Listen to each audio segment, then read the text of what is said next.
If people were offended, that was not the intention, and I want to apologize to those people, but that was never the intention. Yeah, But oo. I stand by the analogy that I made. It was an analogy that I made to drive a point. Na-offend ako para sa lahat ng kababaihan. Lalo na kung ipagmamalaki pa na karangalan ng isang babae na siya ay pagpantasyahan. Mainit pa rin ang mga basher ni Congressman Bong Suntay. Nagsorry man ang kongresista, kailangan pa rin daw siyang madisiplina.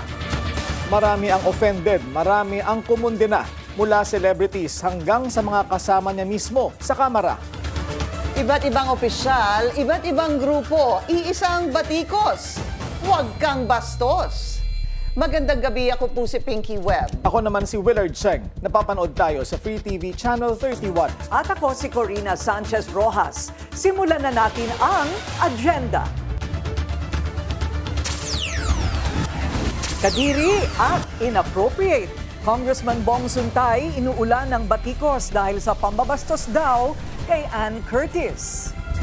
Exclusive Representative Suntay, sorry, not sorry sa bashers. Lusot sa House Justice Committee, 2 impeachment complaints laban kay VP Sara, idineklarang sufficient in substance. VP Sara naghain ng reklamong perjury laban kay Ramil Madriaga. Impeachment complaints, hindi raw niya muna prioridad. National Security Advisor Eduardo Año kinasuhan ng umano'y dating Marines na bagmen. Mike Defensor at Attorney Levito Baligod damay din sa kaso.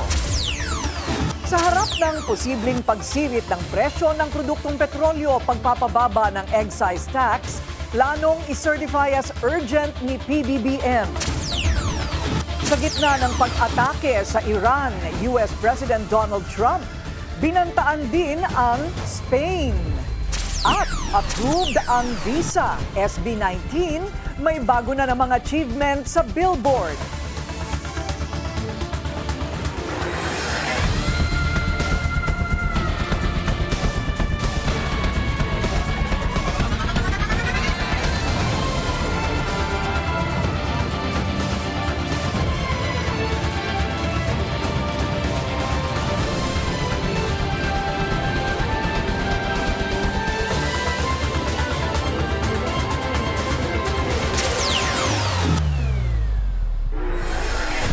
Iisa ang posisyon ng iba't ibang mga opisyal sa sexist umanong mga remarks ni Quezon City Congressman Bong Suntay sa aktres na si Ann Curtis. Dapat daw disiplinahin ng kongresista. Hindi rin daw sapat ang kanyang apology. Yan ang agenda report ni Joan Manalo.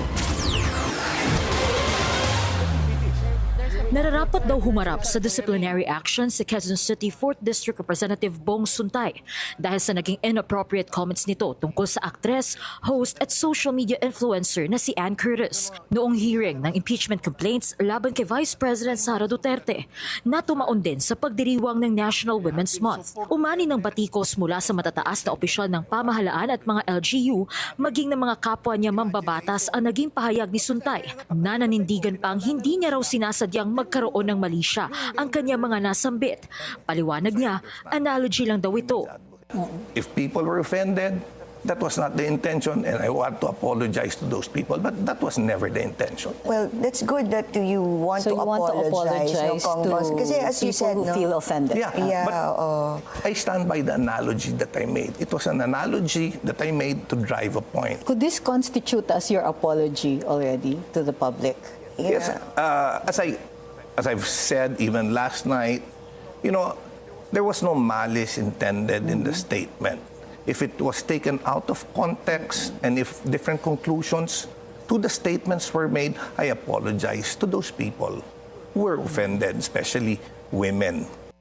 Nananawagan na sa Kamara si Makabayan President at dating Congresswoman Liza Maza na patawan ng parusa si Suntay dahil sa mga naging sexist remarks nito tungkol kay Curtis. Pagdidiin ni Maza, ipinapakita ng pahayag ni Suntay kung paano nagpapatuloy at nanonormalize sa lipunan ang mga ganitong klase ng pananalita na nagtuturing sa mga kababaihan bilang sex objects. May tuturing din anyang machismo ang paliwanag ni Suntay na analogy lamang ang kanyang pahayag at compliment o puri para sa aktres dahil nakaaambag din ito sa kultura ng impunidad laban sa mga kababaihan.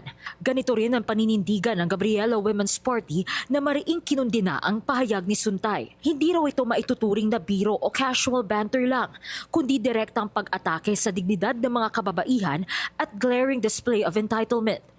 Nakapanghihinayang din anya na naganap ito ngayong National Women's Month, isang panahon para kilalanin ang pakikibaka at tagumpay ng mga kababaihan.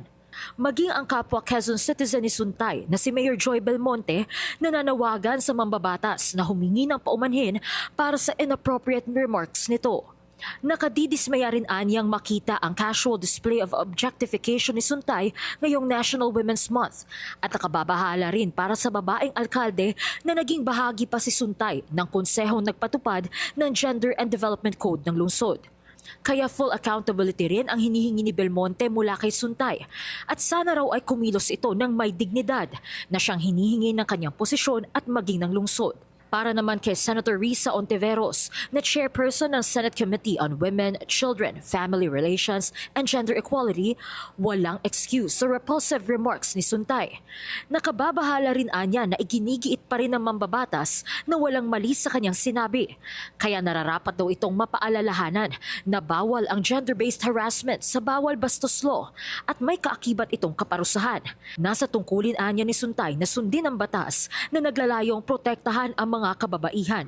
Hindi rin umubra ang palusot ni Suntay sa Malacanang na bahagyang nagpataas ng kilay ni Palace Press Officer Attorney Claire Castro. The mere fact na sinabi niya to in public, to the public, pertaining to a particular person, it is already covered by Safe Spaces Act. So, hindi pwedeng sabihin na walang krimen kung ito'y ibinulalas at ipinagmalaki pa sa publiko ang isang pagpapantasya sa isang babae. Na-offend ako para sa lahat ng kababaihan, lalo na kung ipagmamalaki pa na karangalan ng isang babae na siya ay pagpantasyahan. Patuloy namang nananawagan si Ontiveros at maging ang Gabriela na manindigan para sa mga kababaihan, lalo na ngayong National Women's Month dahil wala anilang lugar sa lipunan ang pambabastos at kalapastanganan laban sa kababaihan. Para sa Agenda, Joan Manalo, Billionaire News Channel. Galit na galit ang pamilya ni Ann Curtis sa sexual remarks ni Congressman Bong Suntay. Ang ina ni Ann na si Carmen tinawag si Suntay na sick man. Foul daw ang kanyang pahayag. Nakailang post na rin ang kapatid ni Ann Curtis na si Jasmine Curtis Smith na kinokondena rin si Suntay. Nahirapan pa raw siya matulog dahil sa init ng ulo at dugo. Giit ni Jasmine, the halls of government should be spaces where women are discussed for their contributions, ideas, and leadership. Dagdag niya, we cannot continue accusing or excusing this as just being honest or just a compliment. Kailangan daw ay may accountability. Hindi rin anya apology ang ginawa ni Suntay. Mensahe niya sa kongresista, do better. Tinawanan lang ni DILG Secretary John Vic Remulla ang balitang ginulpi raw niya si Bulacan Governor Dan Fernando dahil sa road rage incident sa NLEX. Pero sinita raw niya ang gobernador sa paghahari-harian nito sa kalsada. Ang detalye sa agenda report ni Isaiah Mirafuentes ng Abante. Sinuntok at sinakal. Ito ang kwento ng kolumnistang si Ramon Tulfo na ginawa umano ni DILG Secretary John Vic Remulla kay Bulacan Governor Dan Fernando. Nasangkot kasi si Fernando sa umano'y road rage sa NLEX kung saan nakasagupa raw ng kanyang convoy ang isang presidential van. Base sa Facebook post ni Tulfo, pinatawag ni Secretary Remulla si Governor Fernando sa kanyang opisina sa Camp Crame at doon naganap ang umano'y pananakit. Pero tinawanan lang ito ni Remulla. Anya, nagsalita na si Fernando sa kung ano ang totoong nangyari at ayun na lang raw ang pakinggan. Pero sir, nagkita nga kayo ni Governor after yung sinasabi niyong incident? Usap lang. Kwentuhan lang. Via phones or personal? Both. Okay naman. Okay naman. Dagdag niya, walang bakas sa kanyang kamay na nanuntok siya. Pero ibinunyag din ni Secretary Remulla na hindi iyon ang unang beses na tila naghari-harian sa kalsada si Fernando. Makailang beses na raw siyang nakatatanggap ng sumbong laban sa gobernador. Hindi, pinagsabihan ko lang, huwag ka naman makahari. Diba? Kasi tagal ako naging governor, di ko may naharangan sa superhighway na walang pwede mag-overtake, diba? Siya inaharang niya talaga. Stupidity is not a crime, diba? So, sinabihan ko lang na, tigil mo na yan. Ayon din kay Remulla, palalagpasin na lang niya ang pahayag ni Tulfo na nagdawit sa kanyang pangalan. Para sa agenda, Isaiah Mirafuentes, Abante.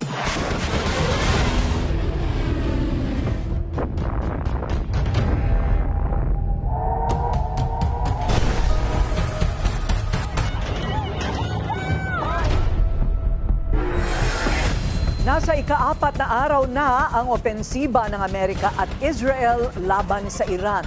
Pero bukod sa Tehran, may bagong pinupuntirya ngayon si US President Donald Trump. Ang detalye sa agenda report ni Francis Folve. We were having negotiations with these lunatics, and it was my opinion that they were going to attack first. They were going to attack. If we didn't do it, they were going to attack first. Yan ang pinakabagong paliwanag ni US President Donald Trump kung bakit inatake ng Amerika at Israel ang Iran. At sa ika-4 na araw ng Operation Epic Fury, knockout na raw ang mga naval at air targets sa Tehran. We didn't start this war, but under President Trump, we are finishing it. Their war on Americans has become our retribution against their Ayatollah and his death cult. It took the 47th president, a fighter who always puts America first, to finally draw the line after 47 years of Iranian belligerence. Kabilang sa mga binomba ng Amerika at Israel, ang bahay ni Ayatollah Ali Khamenei, ang Judiciary Complex sa Tehran, ang Intelligence Ministry, at ang headquarters ng Islamic Revolutionary Guard Corps. Pero may bagong target ngayon si Trump, ang Spain. I could tomorrow stop, or today, even better, stop everything having to do with Spain. All business having to do with Spain. I have the right to stop it. Embargoes, do anything I want with it. And we may do that with Spain. What do you think? Hindi kasi pumayag ang Spain na gamitin ang US military bases sa bansa para sa opensiba laban sa Iran. We could use their base if we want. We could just fly in and use it. Nobody's going to tell us not to use it. But we don't have to. But they were unfriendly. Handa naman daw ang Spain sa posibleng trade embargo ni Trump. Kinundi na rin ito ang pag-atake sa Iran at tinawag na breach of international law. Para sa agenda, Francis Polbe, Billionaire News Channel. Bukod sa pagsipa ng presyo ng langis, pinababantayan din ni PBBM ang posibleng epekto ng gulo sa Middle East sa daloy ng OFW remittances. Apektado raw kasi nito ang mga pamilyang Pilipino. Kailangan din anyang tutukan ang palitan ng piso kontra dolyar. The other area that we looked into are what will be the effect on the remittances, because this is something that will affect the families of those that are remitting funds from our workers in this part of the world. Aminado ang Pangulo na baka tumagal ng hanggang 5 linggo ang giyera sa Iran, batay na rin sa pagtataya ng Amerika. Gayunpaman, kampante ang Malacanang na mananatiling matatag ang remittances dahil patuloy na nagtatrabaho ang mga OFW. Malaki ang pinangangambahang dagdag sa presyo ng diesel at gasolina dahil sa krisis sa Middle East. Kasabay nito, posibleng sumirit din ang inflation ayon sa isang ekonomista. Narito ang agenda report ni Andrea Salve. Magandang suhestyon para sa isang ekonomista ang paggamit sa contingency fund ng Office of the President para pondohan ang transport sector na lubhang maapektuhan sa inaasahang pagsirit ng presyo ng mga produktong petrolyo sa gitna ng patuloy na sigalot sa Middle East. Itong Martes, sinabi ni Pangulong Bongbong Marcos na posibleng umapela siya sa Kongreso ng emergency powers para bawasan ang fuel excise tax kapag lalampas sa $80 per barrel ang krudo mula sa Dubai. Pero pangamba ni Senator Sherwin Gatchalian, maaaring umabot sa 300 billion pesos ang mawawalang kita sa pamahalaan kung sususpindihin ang excise tax ng isang taon na makakaapekto raw sa ekonomiya ng bansa. I like the senator's suggestion in the sense that he's saying you don't necessarily have to stop collections just yet. You can probably find contingency funds from the president that can help augment that loss from that revenue. We'll see if that pans out or if that's allowable, and that would be, I guess, a good way to sort of shield the consumer for now as we try to sort of brace for the impact of this war in the Middle East. Paliwanag ng Chief Economist ng Metro Bank na si Nicolas Mapa, household consumption ang may pinakamalaking bahagi sa pag-angat ng ekonomiya ng Pilipinas at kung hindi mapapanatiling stable ang presyo ng mga bilihin dahil sa namumurong oil price shock, mas bibilis pa raw ang inflation. Asahan din daw na tapos na ang easing cycle ng Bangko Sentral ng Pilipinas kasi mas pagtutuunan na nito ng pansin ang price stability. This recent war in the Middle East, as bad as it is on the human level, but for our economy, it really hits us at a bad time in the sense that growth has slowed now to 4%. We used to be a 6% growth economy just a few months ago. This 2026 even more challenging in the sense that we do likely see inflation trending much higher this year. Batay sa pag-aaral ng ING Think, ang Pilipinas ang isa sa malubhang matatamaan ng mabilis na inflation dahil market-driven daw ang presyo ng mga produktong petrolyo at limitado lang din ang subsidiya. 90% ng fuel requirements ng Pilipinas ay imported mula sa Middle East at nakikitang 0.4 percentage point ang madadagdag sa inflation rate ng bansa sa kada 10% na paglobo ng fuel prices. Nitong Martes, halos 2 piso kada litro ang ipinataw sa presyo ng mga produktong petrolyo. Sa susunod na linggo, asahang lulobo pa ito.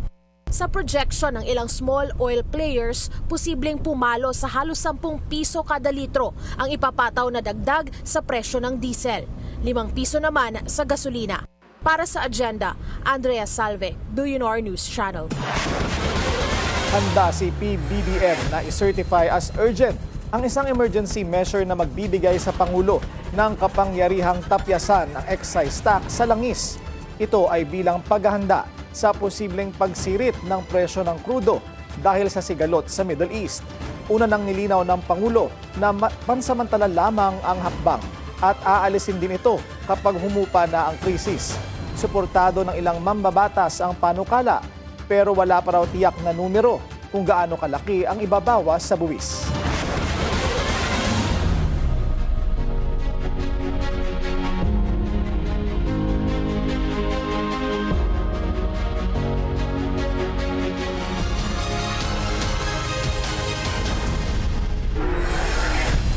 Substandard na, overpriced pa. Ganyan umano ang estado ng isang dike project sa Hagonoy, Bulacan. Ayon sa complainant, wala pa raw kibo ang DPWH kahit 3 beses na niya itong inireklamo. Ang sagot ng ahensya sa exclusive agenda report ni Ian Maghanoy. Isa ang Bulacan sa mga sinasabing hotspot ng flood control corruption scandal sa Pilipinas. Pero bukod sa problema sa baha, mapa-rain or shine, dagdag din sa problema ng ilang Bulakenyo. Ang anilay kawalan umano ng aksyon ng DPWH sa isang inirereklamong substandard dike project sa barangay San Agustin sa Hagonoy. Ayon sa complainant na itago na lang natin sa pangalang Junjun, 6 na mga sira sa nasabing proyekto ang kanyang inireklamo sa sumbong sa Pangulo website noong pang Agosto at Setyembre. Kwento niya sa Billionaire News Channel, 3 beses na siyang nagreklamo dahil hindi nagtutugma ang 100% completion rate nito sa aktual na makikita sa project site. Una ay ang butas nito na wala raw lamang concrete mix. Pangalawa, ang nabiyak na slope na siya ring parte ng dike. Pangatlo, ang may malaking crack na slope ng dike na sinasabing nakakaapekto sa hanap buhay ng mga mangingisda. Pang-apat, ang wala ring concrete mix na dike na natabunan na lamang ng lupa sa gilid. Panglima, ang butas na ito ng slope na puno ng basura. Ito yung ika-anim at pinakamalalang inirereklamong substandard na dike project dito sa kahabaan ng Halang River sa Hagonoy. Ayon sa complainant, 2025 nang iwanan ng mga kontratista at saka ng DPWH yung ganitong klase ng project na nakatenga lamang hanggang sa ngayon. After a month, wala naman akong na-receive na tugon. Nag-report ulit ako ng September naman. So, naka-receive naman ako ng email reply, na-acknowledge na nag-report ako. Tapos pagkatapos nun, hanggang ngayon, wala naman akong na-receive na update o wala naman nagpunta dito nag-inspection kung ano bang nangyari dito sa project na to. Ayon sa transparency portal ng DPWH, 77.1 million pesos ang halaga ng proyekto sa ilalim ng proponent na Wawaw Builders. Natapos umano ito noong 2023. Top Bulacan contractor ang Wawaw Builders at isa rin sa 15 kontratista na una nang sinabi ni PBBM na kumukubra ng malaking halaga sa mga proyekto ng DPWH. Kapag sira yan, mas makakaranas ng baha ang mga nasa gawin doon, pati sa amin. Babahain tuwing high tide at malakas ang ulan. So ayun, yung mga kabuhayan din ng mga namamalisdaan, apektado rin. So ayun, lugi sila. Paliwanag naman ng DPWH, agad nilang tinutugunan ang mga reklamong natatanggap nito kaugnay sa flood control projects. Binibisita nila as we speak, no. Lahat yan iniimbestigahan ng ating task force, no, tuloy-tuloy, no. Gayunpaman, hindi raw talaga ganoon kabilis mareresolba ang mga reklamo. Kaya kakailanganin din ng kaunting pasensya ng publiko, partikular ang complainants. Tagal bago ma-resolve yun. Kasi pag when you say resolve, kaso yan eh. At matagal ang kaso. No, alam naman natin yon. Pero lahat yan tuloy-tuloy. No, lahat yan tuloy-tuloy. No? But at the same time, kailangan mag-focus din ng DPWH dito sa mga kailangan nating gawing mga proyekto. No? So lahat yan kailangan mangyari in parallel. No, magbibigay naman ng report ang group ni Yusek Bisnar, I think in the next few weeks. Binigyang diin naman ng bagong liderato ng Bulacan 1st District Engineering Office na nire-retrieve na nito ang impormasyon ukol sa reklamo sa Hagonoy. Sa ngayon, nahaharap sa 48 million peso tax evasion case ang Wawaw Builders dahil sa mga ghost flood control projects sa Bulacan. Pinatawan na rin sila ng lifetime ban bilang kontratista ng DPWH. Umaasa ang complainant sa aksyon ng DPWH, lalo't 3 beses na nga niyang idinulog ang substandard dike project sa sumbong sa Pangulo website. Una nang sinabi ng Malacanang na mismong si PBBM ang nagre-review at sumasagot sa mga reklamo. Para sa agenda, Ian Maghanoy, Bilyonaryo News Channel. May bagong mukha ang Ako Bicol Party List sa Kamara at para sa bagong talagang kongresista, dapat paimbestigahan ang mga alegasyon ng mga nagpakilalang dating Marines na konektado raw kay resigned Ako Bicol Party List Representative Zaldi Co. Sa At the Forefront ng Bilyonaryo News Channel, sinabi ni Congressman John Almario Chan na kailangang kilatisin ang pahayag ng mga dati umanong bagmani ko. Ayon kay Chan, mahalagang mabigyan ng due process ang mga kampong nadawit sa kontrobersya. I support that a fair opportunity be given to all sides to present So it. kung merong allegations na ganito, dapat tignan din kung totoo or hindi. In order to be fair to not just Congressman Zaldico, but also to the ones who are alleging. Si Chan ang pumalit kay Ko matapos itong bumaba sa pwesto dahil sa flood control scandal. Kasalukuyan pa rin hinahanap ng mga otoridad ang puganting si Ko na nahaharap sa mga kasong graft at malversation sa Sandigan Bayan. Nagsampa ng criminal complaint si National Security Advisor Eduardo Anyo sa Department of Justice laban sa tinaguriang 18 ex-Marines. Kaugnayan sa alegasyon na isa umano siya sa tumanggap ng mali-maletang pera galing kay dating Congressman Zaldi Co. Respondents din dito, sina Atty. Levito Baligod, abogado ng 18 ex-Marines, at si dating Congressman Mike Defensor, na siya raw tumutulong sa mga dating sundalo. Giit ni Anyo, paglabag sa Cybercrime Prevention Act at unlawful use of means of publication and unlawful utterances ang batayan ng reklamo. Sinabi naman ni NBI Director Melvin Matibag Natuloy ang investigasyon sa mga alegasyon ng Marino sa kabila ng criminal complaint. Balikan naman natin ang krisis sa Middle East. Makakausap natin ngayon si Department of Migrant Workers Secretary Hans Leo Kakdak. Magandang gabi po sa inyo, Secretary Kakdak. Magandang gabi po, Ma'am Corina, sa inyong mga tagapakinig, tagapanood. Wala pa rin po bang paraan para sa isang sistematikong repatriation scheme ang gobyerno para po doon sa mga Pilipino sa Middle East na gusto na pong makauwi? Yes po, sa ngayon ay sinasagawa po ito, Ma'am Corina. Hindi ko lang malalahad ang kabuang detalye.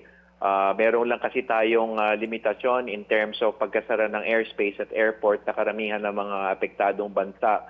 But rest assured, we're currently working on it. We have received the repatriation applications for repatriation from OFWs, and we're braced to undertake the same. We just need a bit more time. Rest assured, we're working on it as fast as we could. Pero meron na po bang nakauwi? Sa ngayon ay wala pa. Although meron ng mga stranded sa mga transit hubs. But not yet in terms dun sa mga apektadong lugar. But we're... Hello, sir. Babalikan natin si Secretary Kakdak. Dahil importante po ito, marami sa mga pamilyang Pilipinong naiwan po dito sa ating bansa ang nag-aalala. Binatang estudyante sa Cavite patay dahil sa umano'y hazing. At 4 arestado sa basag kotse sa Katipunan Avenue sa Quezon City. Susunod yan sa agenda.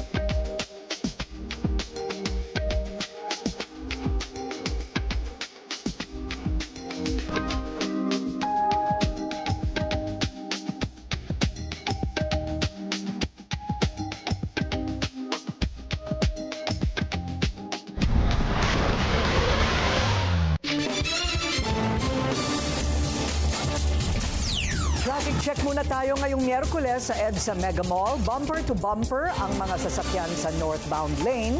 Light to moderate naman ang southbound lane. Balikan natin ang mas malinaw nating linya kay Department of Migrant Workers Secretary Hans Leo Kakdak. So, Ginoong Secretary, nakakaramdam po kayo ng medyo pressure na parami ng parami ang mga Pilipinong nasa Middle East ngayon ng ipit at gusto nang umuwi? Well, ang sinasagawa natin ngayon ay pagtanggap ng mga requests for repatriation assistance. And yes, dadagdagan ang bilang ng mga requests for repatriation assistance. What we're doing for now is provide on-site assistance in terms of food and basic needs and shelter kung kinakailangan. So, higit kumulang mga 2,000 na po ang natulungan natin on the ground. But as I said, rest assured, we are working on the repatriation effort. How many Filipinos are there in Iran? In Iran, merong mga 800 plus, including those who are married to Iranian nationals. But sa talaan ng embahada, around 30 or so, 30 ang OFWs. 30. Okay. At sa palagay po ba ninyo, masasabi ninyo kung alin ang mga pinaka-soft targets sa ngayon or yung mga pinaka-delikado ng mga lugar sa Middle East? Well, let me just say before leaving the point about Iran, Ms. Corina, is they're also working, the DFA and the embassy is also working on the repatriation of those in Iran. Batay rin sa pinag-utos ng ating Pangulo.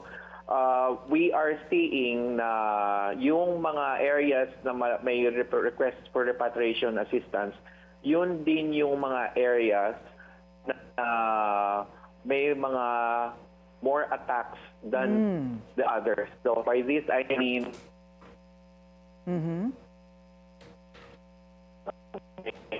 So we're looking at those three countries essentially. And again, hindi ko lang malahad ang full details ng kaparaanan, but without the airspace option, the air option, we are looking at other options, and rest assured we are working on the same as we speak. Okay, can we say that it would be safer for all Filipino migrant workers to be in the Philippine embassies? Lalo kung malayo naman po ito sa mga militar na pasilidad sa iba't ibang bahagi ng Middle East. Oh, then, Ms. Corina, I would go back to the main message of the President actually sa kanyang briefing kahapon, which is safety.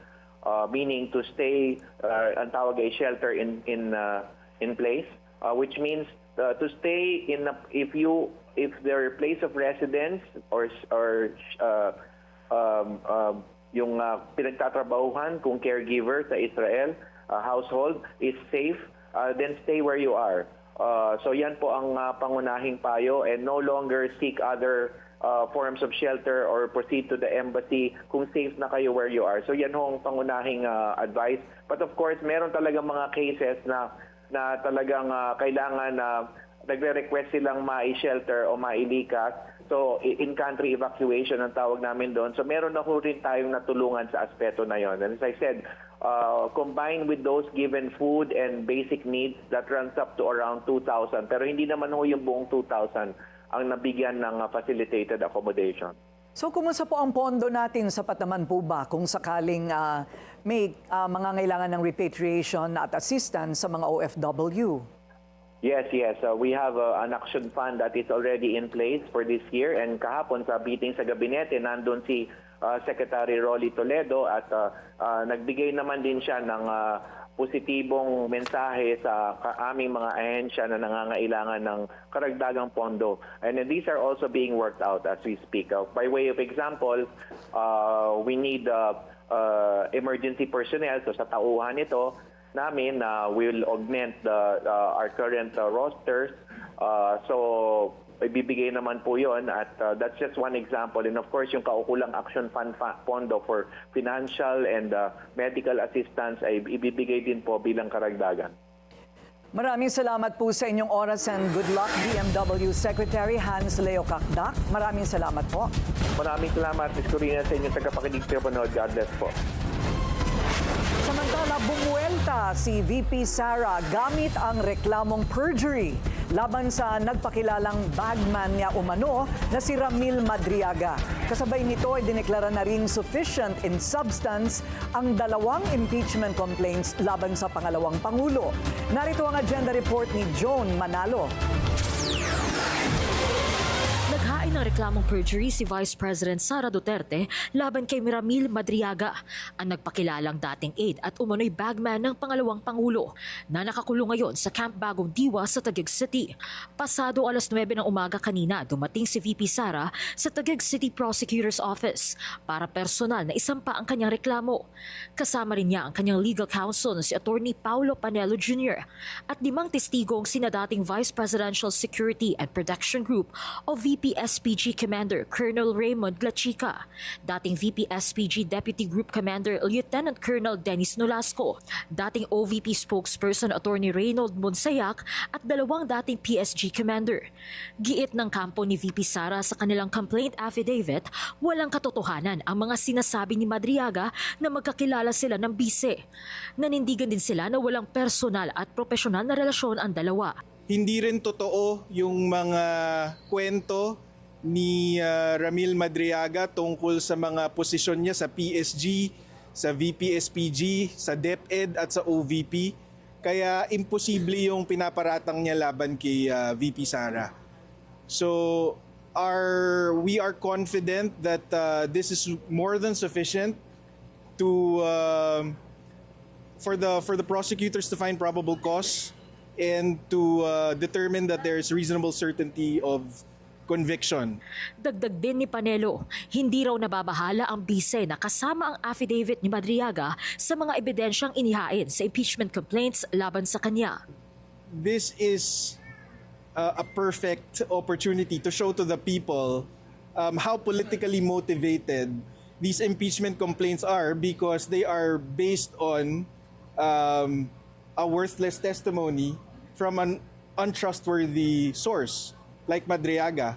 Ipinapakita rin daw na kanilang reklamo na hindi nag-fact check at background check kay Madriaga ang mga naghain ng impeachment complaint laban kay VP Sara. That's why they claim that his testimony is the smoking gun, quote-unquote, for the impeachment against VP Sara. So yun ang pinapatunayan nun. At masaya kami na maipapakita na namin finally sa tao na kung gaano ka politically motivated itong mga impeachment complaint na ito. Ngayong araw, idineklara ng House Justice Committee na sufficient in substance ang dalawang natirang impeachment complaint laban kay VP Sara. We will be welcoming also the submission of evidence. That is because both complaints have been declared sufficient in substance already. No? If ever there are affidavits and counter affidavits, we should be notified by the complainants because they need to be sworn in before the Justice Committee. When all this evidence and documents are gathered, completely gathered, and all these responsive pleadings are received, then that is the time for us to determine whether there is sufficient ground that support the impeachment complaint. And if the decision of the Justice Committee is in the affirmative, that's the only time that we will be proceeding to the hearing proper. Ibig sabihin, papadalhan na ng komite ang bise ng notice at kopya ng reklamo kung saan mayroon siyang 10 calendar days upon receipt para sumagot sa Justice Committee. Para sa Agenda, Joan Manalo, Billionaire News Channel. Deadma muna si VP Sara sa impeachment complaints laban sa kanya sa Kamara. Ayon sa bise, maraming trabaho na dapat unahin ang kanyang opisina. Tumanggi rin muna siyang sagutin kung ano ang paghahanda ng kanyang defense team. Mating si VP Sara. Ayon naman sa legal team ni VP Sara, pag-aaralan na nila ang naging hakbang ng House Justice Committee. Hindi rin daw muna sila magkokomento sa kaso. Aminado si Interior Secretary John Vic Remulla na option niya ang pagtakbo sa 2028 national elections. Pero hindi raw yan ang focus niya sa ngayon dahil marami pang problema ang bansa. Para rin sa kalihim, si VP Sara ang pinakamabigat na contender sa pagkapangulo. Pero tiwala siyang may makakatapat ito. I think Pam Aquino could wage a good fight. I think Rizal Tiveros could wage a good fight. I think Lenny Robredo can wage a good fight. Rafi Tulfo can wage a good fight. Ang daming qualified, daming magaling. So, it's wide open. But I didn't say she's invincible. I say she's formidable.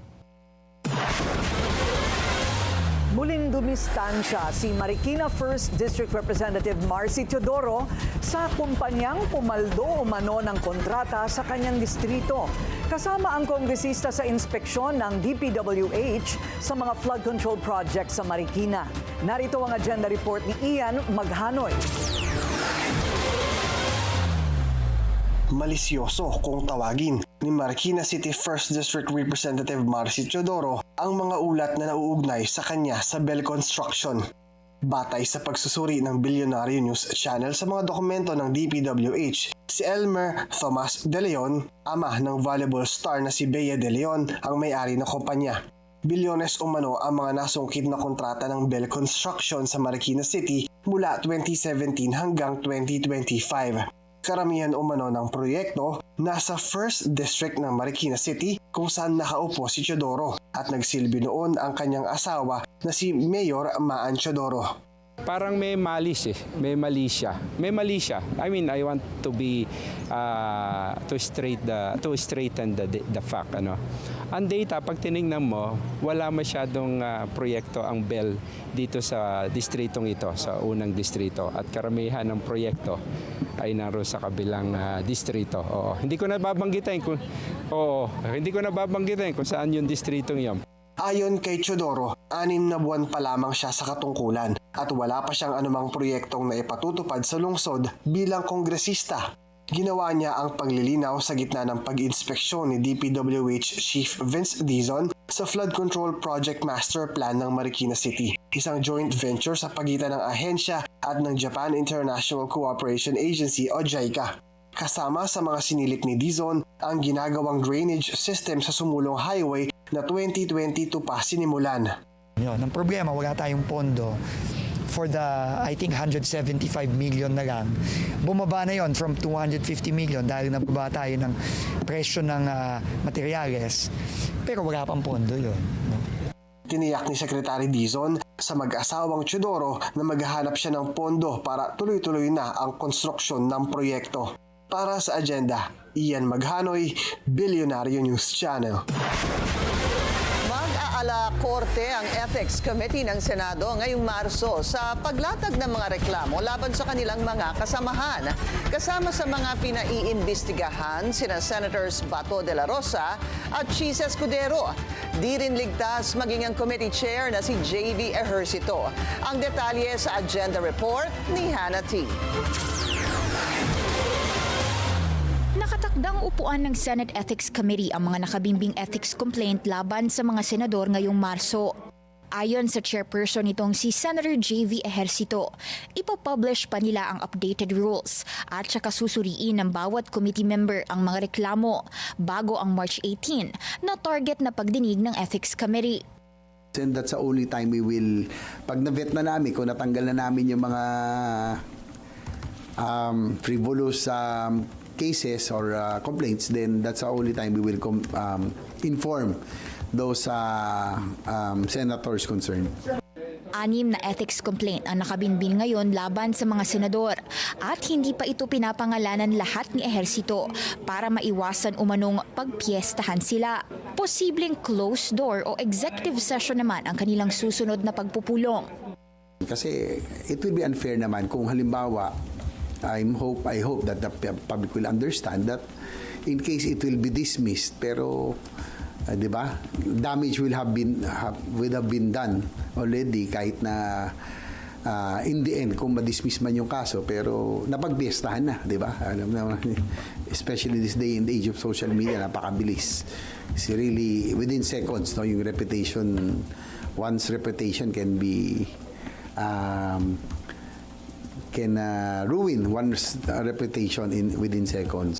Pero kung closed door ito, ano ang assurance na patas ang magiging pagtingin ng komite sa mga reklamo? Sagot ni Ejercito, the public has nothing to worry about. There's already equal representation. Tatlo-tatlo nga eh. Dapat nga majority mas marami. But in this case, it's three from the minority, 3 from the majority, and then the chair. The chair will decide probably last, no, kung talaga merong tie. Ganun naman yun eh, di ba? So I don't think the public has to be has something to worry, no, kasi very equal ang representation ng Ethics Committee. Mag-aalakote rin daw ang paghawak ng komite sa mga ethics complaint kung saan posibleng iimbitahan ang mga complainant at ang nirereklamo. Pero recommendation lang daw ang kaya nilang gawin. Ang Senate as a body daw ang magdedesisyon sa kapalaran ng nirereklamo sa ethics complaint. Ilan sa mga posibleng grounds ng reklamo sa isang senador ayon kay Ejercito ay disorderly behavior or conduct at violation of the law. Ang pinakamalalang maaari raw nilang irekomenda kasunod ng suspension ay expulsion. Ang pinakabagong complaint na natanggap ng komite ay laban kay Senator Bato de la Rosa dahil sa long unexplained absences nito na para sa complainant ay dereliction of duty kasunod ng umuugong umanong warrant of arrest sa kanya ng ICC. Maging si Ejercito ay nahaharap sa ethics complaint dahil sa kanyang inaction umano sa isa pang reklamo laban kay Senator Chis Escudero, kaugnay ng 30 million peso campaign donation ng kontratistang si Lawrence Lubiano. Unang beses daw naranasan ng Senado ang ganito karaming ethics complaint. Sabi ni Ejercito, definitely ay mag-i-inhibit daw siya sa kanyang sariling kaso. Inaayos lang daw nila sa ngayon ang kanilang committee rules. Para sa agenda, Hannah T. Billionario News Channel. Absent pa more. Kick out na sa 3 komite si Senador Ronald Bato de la Rosa na ilang buwan ng no-show sa Senado. Yan ang agenda report ni Dexter Ganibe ng Abante. Sa susunod na linggo, mag-aapat na buwan nang hindi pumapasok sa Senado si Senador Ronald Bato de la Rosa para dumalo sa regular session at mga committee hearing. Kaya naman pumapatak na rin ang metro nito para sa kanyang absences sa pagdinig ng mga komite kung saan siya ay miyembro. Sa record na nakuha ng Abante mula sa Senado, unang tinanggal si Bato bilang miyembro ng Ethics Committee noong katapusan ng Enero. Ipinalit sa kanya si Senador Amy Marcos na dumalo na sa ikalawang executive meeting ngayong Miyerkules, kung saan isinapinalang rules para sa pagdinig ng mga ethics complaint. Pang-anim si De La Rosa ngayong 20th Congress sa mga senador na sinampahan ng ethics complaint dahil sa pagiging absent. February 18 naman nang alisin siya sa Blue Ribbon Committee at pinalit sa kanya si Senator Robin Padilla. At nito lang February 25, tinanggal na rin siya bilang miyembro ng Justice and Human Rights Committee. Una nang nagbabala si Senate President Tito Soto na may probisyon sa Senate rules kaugnay ng madalas na hindi pagdalo ng mga miyembro kapag may hearing ang kinabibilangang komite. We have a rule on the absence of committee work. Yung membership sa committee, a number of times na hindi ka umattend, pwede kang alisin sa committee. Pero nananatili pa ring chairman sa Senate Committee on Civil Service si Bato. Kinailangan lang lumikha ng Senado ng isang subcommittee kung saan si Senator Chizzy Escudero ang naatasang mamuno para talakayin ang ilang priority bills. Designated Vice Chairman pa rin naman si Senador Bato sa 7 komite, kabilang ang Environment, Local Government, Public Order at Tourism. Bukod pa rin ang pananatili ng kanyang membership sa 13 iba pang Senate committees. Para sa agenda, Dexter Ganibe, Abante. Patay ang isang binata matapos isailalim umano sa madugong fraternity riot sa Dasmariñas, Cavite. Ang detalye sa agenda report ni Edwin Balasa ng Abante. Isang 19 anyos na lalaki ang hinihinalang namatay dahil sa hazing sa Cavite. Ayon kay Cavite Police Provincial Office Director, Police Colonel Ariel Red, lumalabas sa medical legal report ng Regional Forensic 4A na ang sanhi ng pagkamatay ng estudyante ay severe blunt force trauma to the lower extremities. Kapansin-pansin ang mga pasa at kulay ng namumong dugo sa binti ng biktima. Dagdag ni Red, base sa initial report, isinagawa ang initiation rites sa isang open field sa Langkaan 1, Dasmariñas, Cavite. Hindi pa muna pinangalanan ang biktima at hindi rin muna isinapubliko ang fraternity o samahan na subject ng kanilang mas malalim na investigasyon.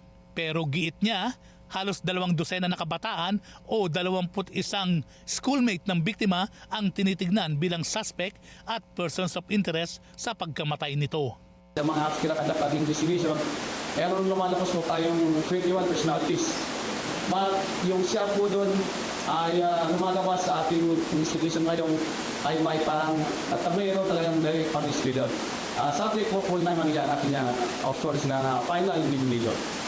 Nasa kustodiya na rin ng pulis ang driver ng sasakyang ginamit sa paghatid sa biktima na siya rin umanong huli nitong nakasama. May pagkakakilala na ang mga suspect at nagsasagawa na ng pursuit operation ng pulis sa kanilang mga bahay at iba pang posibleng pinagtataguan ng mga ito. Muli rin silang nagpaalala na ipinagbabawal sa batas ang hazing at mananagot ang mga lalabag dito. Para sa agenda, Edwin Balasa, Abante. Hindi lang isa, kundi 2 SUV ang ninakawan ng 4 na suspect sa Quezon City.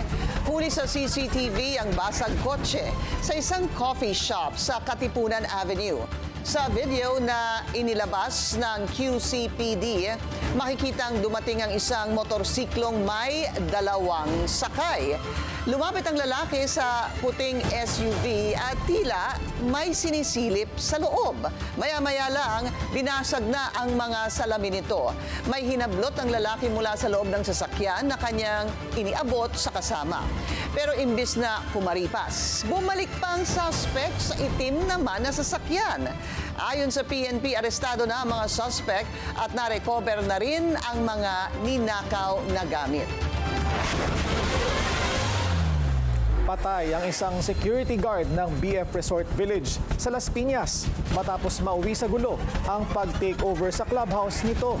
Ayon kay Sheriff Nino John San Felipe, pwersahang pinasok ng mga otoridad ang clubhouse.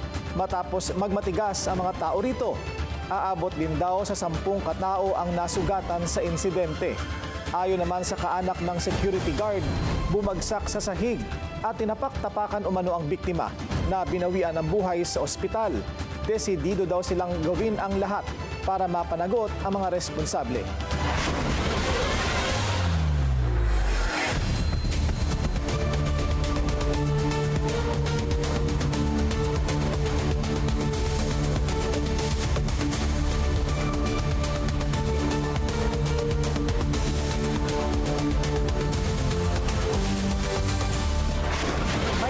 Usap si ultra-bilyonaryo at Meralco Chairman Manny Pangilinan sa kanilang mga customer maging masinop sa pagkonsumo ng kuryente. Ito ay dahil sa gulo na nangyayari ngayon sa Middle East na tiyak na magpapataas sa presyo ng petrolyo. Damay na rin dito ang bayad sa kuryente. Pero paglilinaw ni MVP, gumagawa sila ng paraan para maiwasan ang posibleng dagdag singil sa kuryente. Mas pinadali na ang pagproseso ng pag-withdraw ng malaking halaga ng pera sa bangko. Dinoble na kasi ng Bangko Sentral ng Pilipinas ang limit sa cash withdrawal nang hindi kinakailangan ng enhanced due diligence. Mula 500,000 pesos, maaari nang mag-withdraw ng 1 million pesos nang walang karagdagang requirement sa customer. May kalayaan pa rin naman daw ang ibang financial institutions na magpataw ng sariling threshold ayon sa risk assessments ng mga ito. Pinuri ni Philippine Chamber of Commerce and Industry Vice President for Trade, Brian Ang, ang hakbang ng BSP, pero giit niya una nang hiniling ng mga negosyante ang 5 million pesos na due diligence threshold. Maybe BSP wants to take this one step at a time and give us 1 million peso first. But we welcome this greatly, and this will be a big assistance to our MSMEs, specifically the construction sector and also agricultural sector. May nabiktima na raw sa Pilipinas ang contaminated baby infant formula ng Nestle. Ayon kay House Deputy Speaker at former Health Secretary Janet Garin. Nagsumbong sa kanya ang lola ng 3-year-old na biktima. Tumawag daw ang mga ito at nag-email pa sa kumpanya pero hindi raw sila pinansin. Una nang nag-issue ng voluntary recall ang Nestle dahil sa posibleng toxin contamination sa ilang batch ng gatas na nagdulot umano ng pagsusuka at diarrhea sa ilang sanggol. Kinalampag na rin ni Garin ang Food and Drug Administration dahil sa umunoy kakulangan ng aksyon.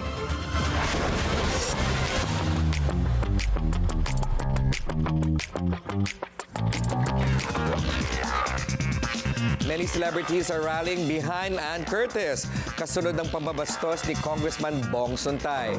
Kabilang dito si Bianca Gonzalez, who urged the public not to normalize this behavior. The fact daw that there is no remorse makes this even more disgusting. Sa isang post na sa Instagram, napareact din ng ibang pang artista tulad nila Nadine Lustre, Gary Valenciano, Bella Padilla at Ivana Alawi. Nadine even pointed out na may mga nakangiti pa talaga at natatawa.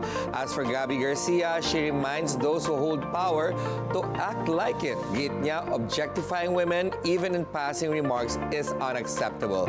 And that women are not here to be reduced to someone's imagination. Rumesbak din ang co-host ni Ann na si Ami Perez, anyay, no position of power excuses misogyny at no amount of influence justifies disrespect. In other news, approve na approve ang latest single ng SB19 na Visa. The song debuted at number 6 sa Billboard World Digital Song Sales Chart. Nagpasalamat ang P-pop powerhouse sa 18 saying they could not have done this without their fans. February 20 nang nirelease ang kanang Visa. Ayon sa SB19, the track reflects their collective frustration towards systematic barriers that hinders artists, athletes, and creatives from soaring higher. Dati na rin nakapasok sa Billboard chart ang other singles ng SB19 tulad na Gento, Dam, Dunka, and their collab with Sarah Geronimo titled Uma Aligid. Sinagot na ni Sandara Park ang allegation ni fellow 21-member Park Boom. Sa Instagram story, giniit ni Sandara na she has never used drugs. Dagdag niya, I wish her well. In a now-deleted IG post, Boom accused Sandara of previously being involved in drug use at ginamit daw siya as a cover-up. Boom mentioned that This as she revisited her 2014 drug controversy, claiming the prescribed Adderall to treat her ADD was misrepresented as a scandal. Meanwhile, in-announce ng Abyss Company na expired na ang exclusive contract ni Sandara with the agency. Ilang opisyal ng Bureau of Fire Protection kakasuhan ni Interior Secretary John Vic Remulla. At Game of Thrones, magkaka-movie na? Susunod yan sa agenda.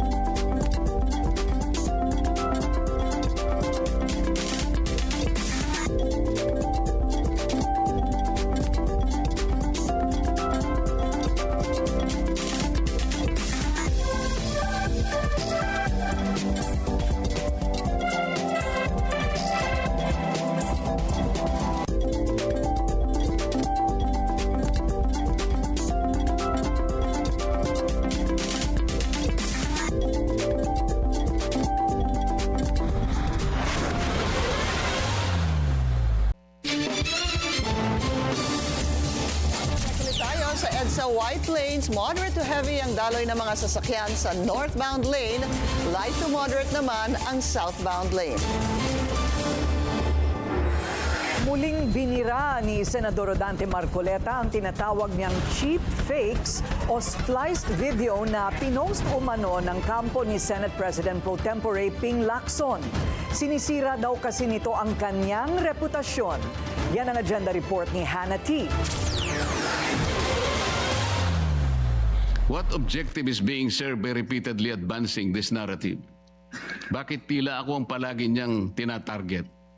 Dinala ni Senator Rodante Marcoleta sa Senate plenary ang hinaing niya tungkol sa di umano'y pag-splice ng video patungkol sa kanyang pahayag kaugnay ng usapin sa Kalayaan Island Group o KIG sa West Philippine Sea. Misleading daw ang video clip na ipinost ng kampo ni Senate President Pro Tempore Ping Lacson na anyay pinagdugtong-dugtong ang mga pira-pirasong pahayag niya sa Commission on Appointments hearing noong February 4. Una ng pinasinungalingan ni Lacson ang paratang. Cheap fakes. These are deceptively altered contents created through basic editing techniques. May appear simple, yet their consequences are profound.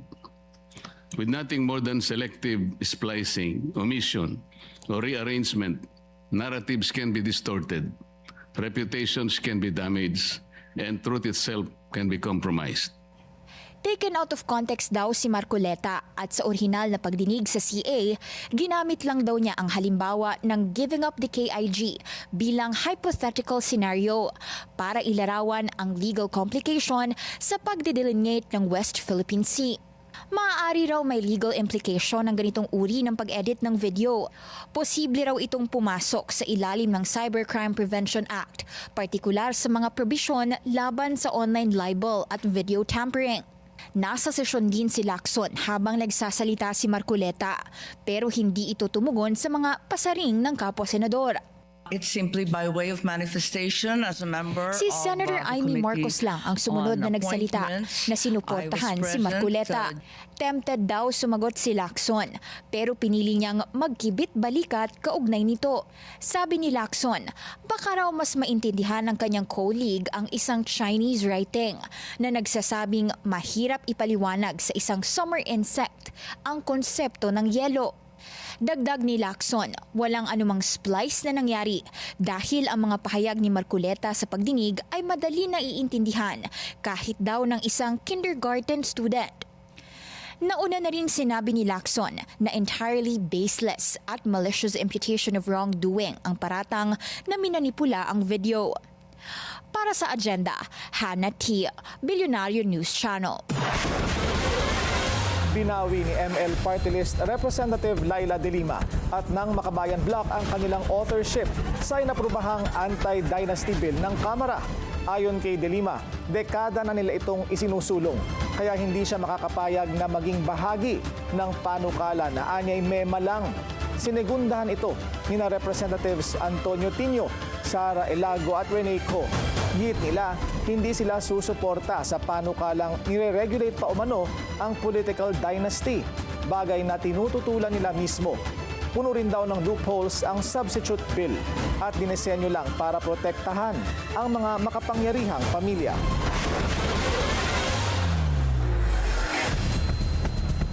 Binueltahan ng Malacanang si Caloocan Representative Edgar Erice matapos akusahan si PBBM na nambobola lang sa pagdeklarang priority niya ang anti-political dynasty bill.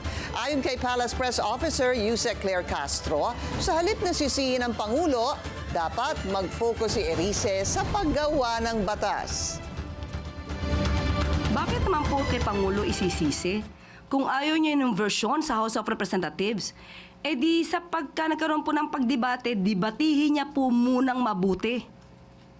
Ilabas niya na lahat ang kanyang talino. Nakakapagtaka po dito kay Congressman Erice, parang lahat na lang ng kasalanan sa mundo, isinisisi niya sa Pangulo.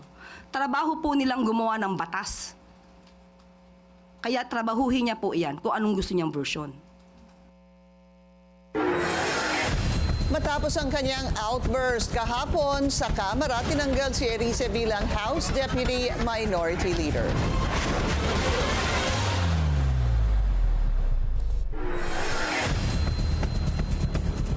Pakakasuhan na ni Interior Secretary John Vic Remulla sa Office of the Ombudsman ang ilang mga opisyal ng Bureau of Fire Protection.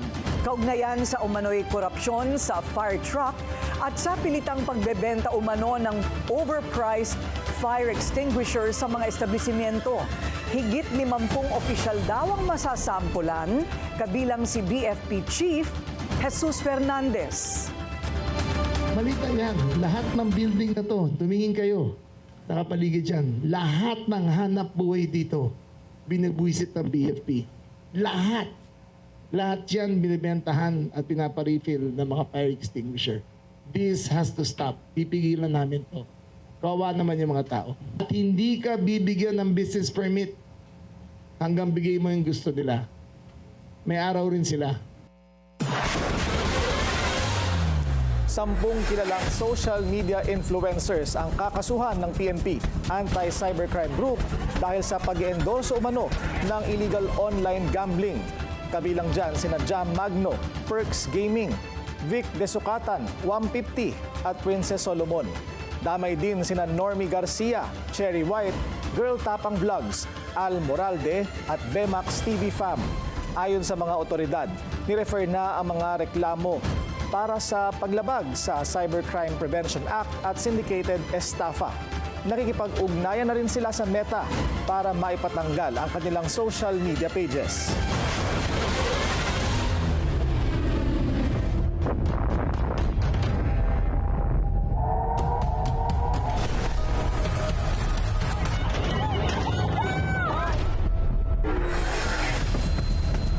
Wasak ang gusali ng Assembly of Experts sa Iran dahil sa isang matinding air attack. Doon daw ginagawa ang pagpili ng susunod na Supreme Leader matapos mapatay si Ayatollah Ali Khamenei sa opensiba ng Amerika at Israel. Paniwala si Trump, patay na rin ang papalit sana kay Khamenei. You have someone in mind right now, as you said, all the people you have in mind that was taken out. Well, most of the people we had in mind are dead. So, we had some in mind from that group that is dead. And now we have another group, they may be dead also, based on reports. So I guess you have a third wave coming, and pretty soon we're not going to know anybody. Bukod sa Iran, inatake rin ng Israel ang Beirut. Nagpadala na rin ang Israel ng mga sundalo sa border malapit sa Lebanon. Target nila ang militant group na Hezbollah, na kaalyado ng Iran.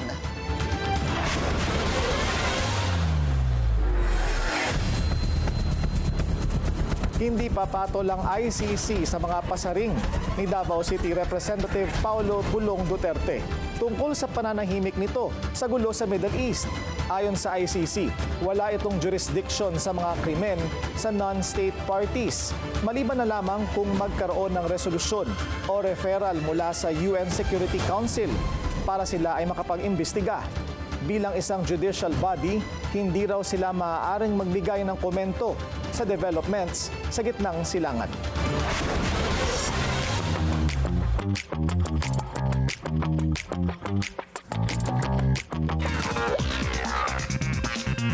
The world of Game of Thrones is heading to the big screen. Ayon yan sa multiple reports. Warner Brothers is developing a feature film based sa hit fantasy series ni George R.R. Martin, set about 300 years before the events of the show. This will center daw kay King Aegon Targaryen and his conquest of Westeros. And in charge sa screenplay ang acclaimed writer na si Beau Willimon, who is best known for the Star Wars prequel Andor and the House of Cards. This news comes as Paramount is set to take over Warner Brothers Discovery. Paramount CEO David Ellison is a massive Game of Thrones fan. Wala pang details kung kailan posibleng i-release ang film. A host of celebrities turns out for Dior's show sa Paris Fashion Week. Kabilang dito sina K-pop star Jisoo at Anya Taylor-Joy. Spotted din daw sina Charlize Theron, Priyanka Chopra, Emily Ratajkowski, and Macaulay Culkin. Ginanap ang event sa famed Tuileries Garden outside the Louvre. The Paris Fashion Show Week will run until March 10. Aside from Dior, Chanel, Louis Vuitton, Saint Laurent, and other top houses will show their fall 2026 collections. Pilipinas at South Korea pumirma ng 10 kasunduan at tracklist ng comeback album ng BTS inilabas na. Susunod yan sa agenda.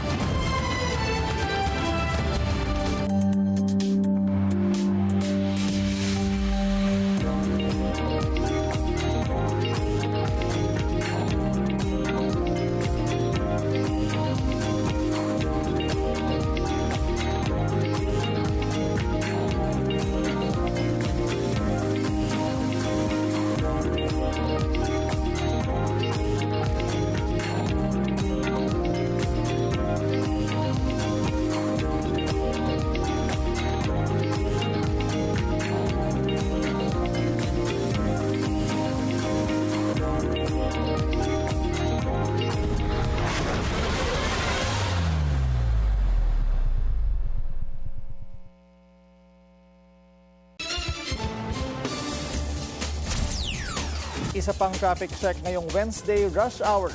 Sa Elliptical Road, moderate to heavy ang daloy ng mga sasakyan papasok ng Commonwealth Avenue. Light naman ang kabilang lane. Update muna sa lagay ng panahon, makakausap natin si Pag-asa Weather Specialist Chanel Dominguez. Chanel, umiinit na ang panahon. Summer na ba officially? Magandang gabi po sa inyo at magandang gabi din po sa mga taga-subaybay po natin. Sa ngayon po, hindi pa po tayo nagdedeklara ng ating pag-uumpisa ng tag-init. Dahil meron pa rin po tayong epekto ng northeast monsoon, pero ito po mahina lamang at dito sa may extreme northern Luzon. Dulot po neto ay naasahan natin ang maulap na papawiri na may mahihinang pag-ulan dito sa may Batanes at Cagayan. Asahan naman po natin ang bahagya hanggang sa maulap na papawiri na may mga isolated light rains dito sa Ilocos Norte at Apayao. Dulot naman ng easterlies or mainit at malinsangan na hangin na nagagaling sa dagat Pasipiko at ito po yung umiiral sa malaking bahagi ng ating bansa. Inaasahan po natin ang mga kalat-kalat na pag-ulan dito sa may Caraga, Davao de Oro at Davao Oriental. Para sa Metro Manila at nalalabing bahagi ng ating bansa, asahan po natin ang maaliwalas na panahon pero asahan din natin yung init at alinsangan lalo na sa tanghali hanggang hapon. Kung may mga pag-ulan man ay ito lamang ay isolated rain showers o kaya mga localized thunderstorm lalo na po sa hapon at sa gabi. Wala naman tayong nakataas na anumang gale warning sa anumang seaboards ng ating bansa. Wala rin tayong minomonitor na anumang bagyo or low pressure area sa loob at labas ng ating Philippine Area of Responsibility. Yan po muna latest dito sa Pag-asa Weather Forecasting Center. Chanel Dominguez po. Magandang gabi. Chanel, meron ba tayong binabantayang El Nino? Sa ngayon po, ito po, patuloy po natin itong minomonitor dahil yung El Nino po natin hindi pa naman po din nagpatapos po. Maraming salamat, Chanel Dominguez ng Pag-asa.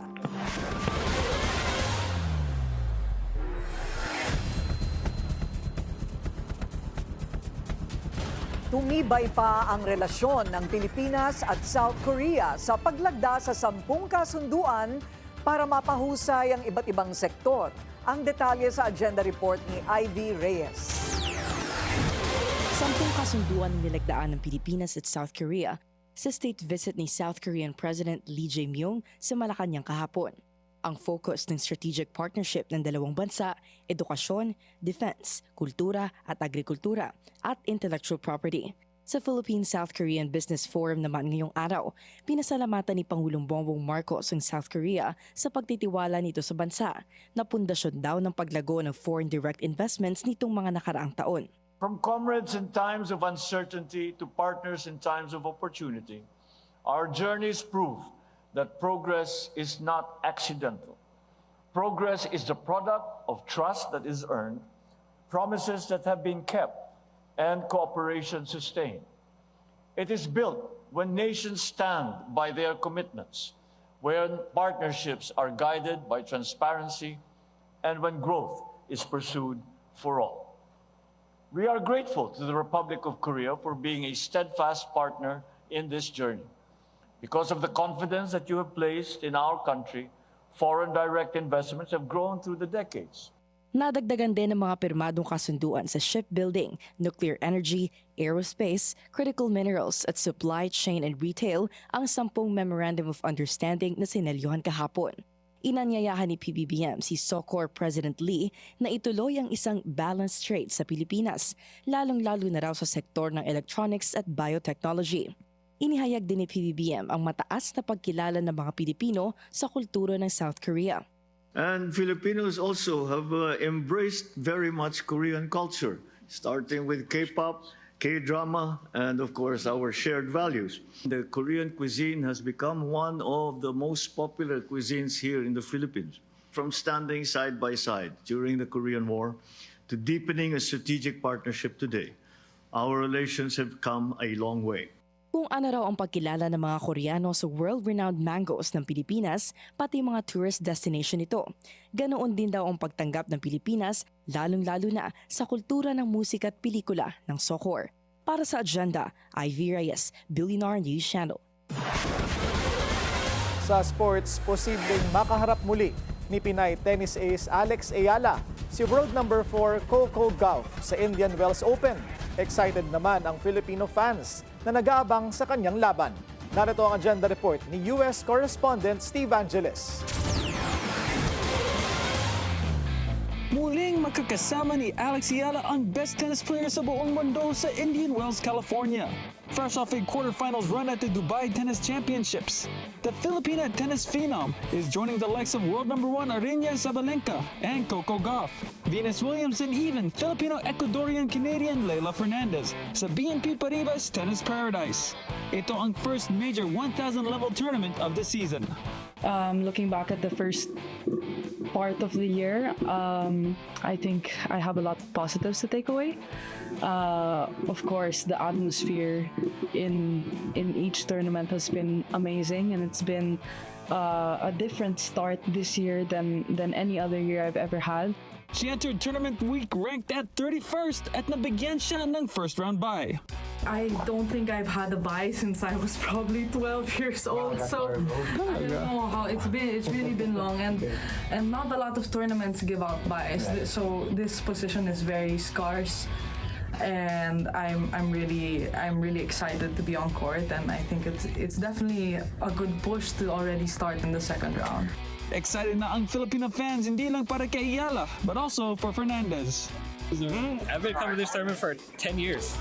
So I'm excited to finally have a Filipino here again. I got a selfie with her, and also this is my first ever tennis tournament ever.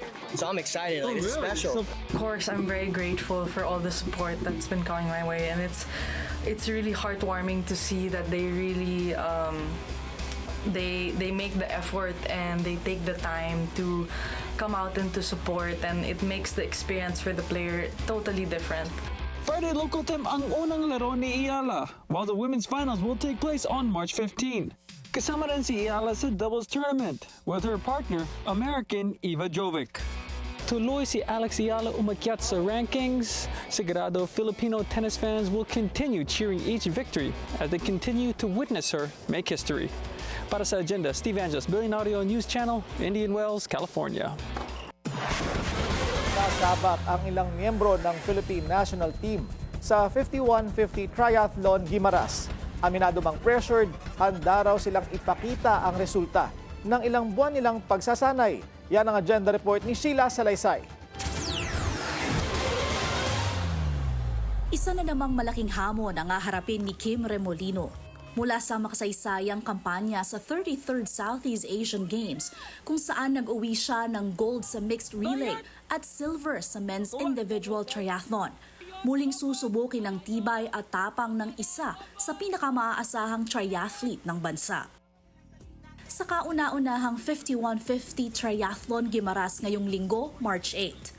Sa Olympic distance showdown na binubuo ng 1.5 km swim, 40 km bike at 10 km run, tiyak ang mabigat na hamon. Pero para kay Remolino, bawat karera ay bahagi ng mas malaking proseso ng pag-unlad. Hindi rin siya mag-isang sasabak sa laban. Makakasama niya ang kapwa miyembro ng Philippine National Triathlon Team na sina Erica Burgos, Joshua Ramos at Matthew Hermosa. Mga pambato ng bansa na inaasahang magpapakita ng lakas at lalim ng talento sa makasaysayang edisyong ito sa Guimaras, kung saan magsisimula ang swim leg sa Playa de Paraiso bago tahakin ang rolling at technical na bike at run courses na tiyak maghihiwalay sa tunay na contenders. Dagdag pa rito, mas tumitindi ang kompetisyon sa ilalim ng bagong kategoryang inilatag para sa national team. We have a different category which is the Bagong Bayani for the national team. So I think it's more of like an AGT playing field. This is also to raise the playing field for us and to be fair to the other age categories. At kasabay ng bagong format, mas mataas din ang pressure. It adds more pressure since we don't know who's there to play, parang sino yung kalaban namin and as well as part of the national team, we're really aiming for the overall champion instead of like just the category alone. So we have to really showcase what we really worked on the last few months and the last few years. Para kay Remolino, nagsisilbi ring training race ang 5150 Triathlon Guimaras. Isang mahalagang sukatan ng kanyang porma bago ang Asian Beach Games sa Abril. Para sa agenda, Sheila Salaysay, Billionaire News Channel. Dumagsa ang libu-libong isdang tamban sa ilang dalampasigan sa Zamboanga del Norte. Tuwang-tuwa naman ang mga residente dahil bukod sa solve na ang pang-ulam, may pangbenta pa raw sila. Yan ang agenda report ni RJ Rasalado. Sa video na kuha ni Marla Bantilan, makikita ang ilang residenteng di magkanda-ugaga sa paghuli ng mga isdang tamban sa dalampasigan ng Barangay Tagilon sa Dapitan City, Zamboanga del Norte. Kanya-kanyang diskarte ang ilang residente. May gumamit ng mga container, samantalang ang iba ay sa plastic nilagay ang mga nahuling isda. Ayon kay Bantilan, itinuturing nila itong isang malaking blessing mula sa Panginoon. May pang-ulam na kasi sila ng ilang araw at may dagdag kita pa. Yes sir, yun ang iniisip talaga namin sir, pang-ulam na to, libre na po yung pang-ulam sa amin. Bigay po ng may kapal, biyaya po naman may kapal. Kaya libre na po yun. Sobrang mahal ng isda ngayon sir, yung mga malalaking isda, sobrang mahal. Kaya blessing po sa amin talaga yung lumagsa ng mga maraming tap doon sa lugar namin. Ang pagdagsa ng mga isdang tamban sa dalampasigan ng Dapitan City ay tinatawag na seasonal fish run. Karaniwang nangyayari ito pagkatapos ng 3 buwang close fishing season na nagsisimula tuwing November. Ayon sa BIFAR, tuwing spawning season ng isdang tamban ay pumupunta ito sa mas mababaw na parte ng dagat para mangitlog. Andito raw kasi makikita ang kanilang pagkain. After yan sa close season, talagang ganyan yan. After sa close season kasi, yung mga isda, yung tamban man yan, no? Andyan pa talaga yan sila. Kasi during sa close season, buwan man yan, nanganganak, tapos nandyan yan sila. Kaya lalo na pag nasa port, kasi yung light, pumupunta yan sila. Ang seasonal fish run ay isang indikasyon din na epektibo ang pagpapatupad ng close fishing season sa isdang tamban. Isang paraan kasi ito ng BIFAR para masustain ang fishing industry sa bansa. Para sa agenda, RJ Rosalado, Billionaire News Channel.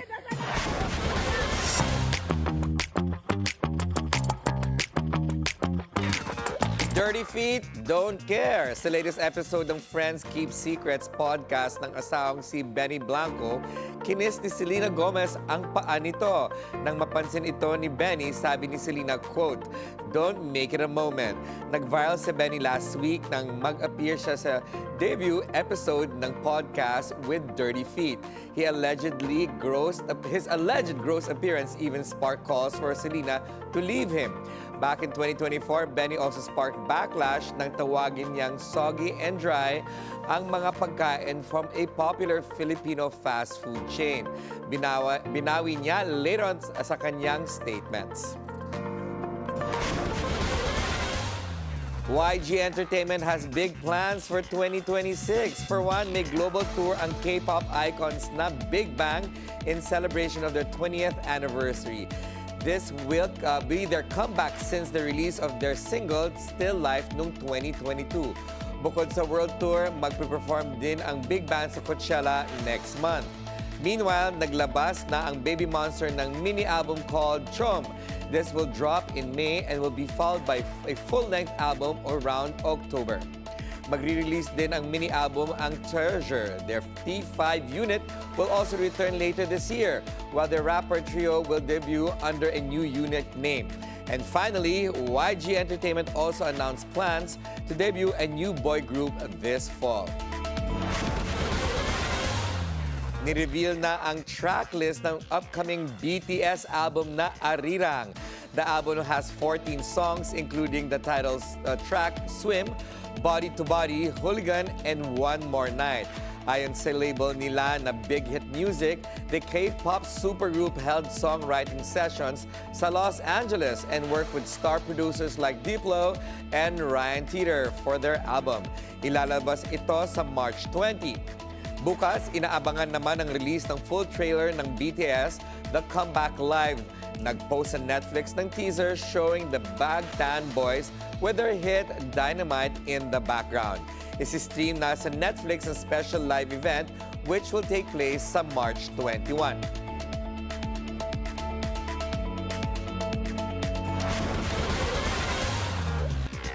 And that's it from me. I'm Ferdy Salvador. Back to you, Karina, Pinky, and Willard. Suot ni ano, no? Ni Ferdy. Naka-half shirt. Anong half shirt? Bolero. Joke. Bolero. Matador? Ganyan talaga pag ano. Basta hindi siya bolero. Basta wag bolero. At wag bastos. Ayun, tama. Tama ka Huwag doon. kang bastos tapos magiging bolero ka pa. Okay, was B at B. Yes, was that an apology enough for you? Sa No. mga na-offend daw. O kasi sa mga na-offend, I'm sorry, but he says kasi he didn't, ano ba yung ano niya? Doon kasi ako nalilito pag parang may sorry na, pero parang hindi. Hindi niya binabawi yung sinabi niya. Pinanindigan pa. Oo. So Pinanindigan ba niya? Okay. Kasi parang sinabi niya tuloy pa rin yung kanyang analogy, di ba? So to me, it's a little confusing. Sorry doon sa aking mga na-offend. Tama naman yon, pero dapat mag-sorry ka din dahil sinabi mo yun. Mag-sorry ka sa sarili mo dahil sinabi mo yon. Dahil hindi tama yon. Dahil mali yon. Dahil bastos yon. Para bang ganon? Huwag na yung meron pang pero tama yung analogy kasi Tama daw yung analogy. Ikaw, kung Parang to magsusorry that ka, effect. what is the kind of sorry that is Ang sincere sorry, for. talagang pinagsisihan mo yung ginawa mo. And you make amends, di ba? Oo. Oo, hindi Meaning, what are the words that should come out from his mouth? I'm sorry, I shouldn't have said that. Ayun, tama, ganon. Para malinaw. Yes. Kasi meron pang dun sa mga nag-iisip o na-offend ko. May ganun eh. Eh, offensive siya talaga. Sabi nga nila, period. With a T. With a T? Period. Ganun lang yun. Period. Oo. Okay yun na. Tsaka they don't say that in a hearing, you know, in public. It's all right to imagine, but don't talk about it in public. Zip it. Oo, zip it. Ayan. We learn something every day. So, to err is human, to say sorry is divine. Ayan. Ready? Ready? Ready? Go. Go. At yan po ang ating agenda ngayong gabi. Ako po si Pinky Webb. Ako naman, si Willard Cheng. Para sa mga karagdagang balita, bisitahin ang aming official website, dnc.ph. At ako si Corina Sanchez Rojas. Sa bawat issue may anggulo. At ang balita may agenda.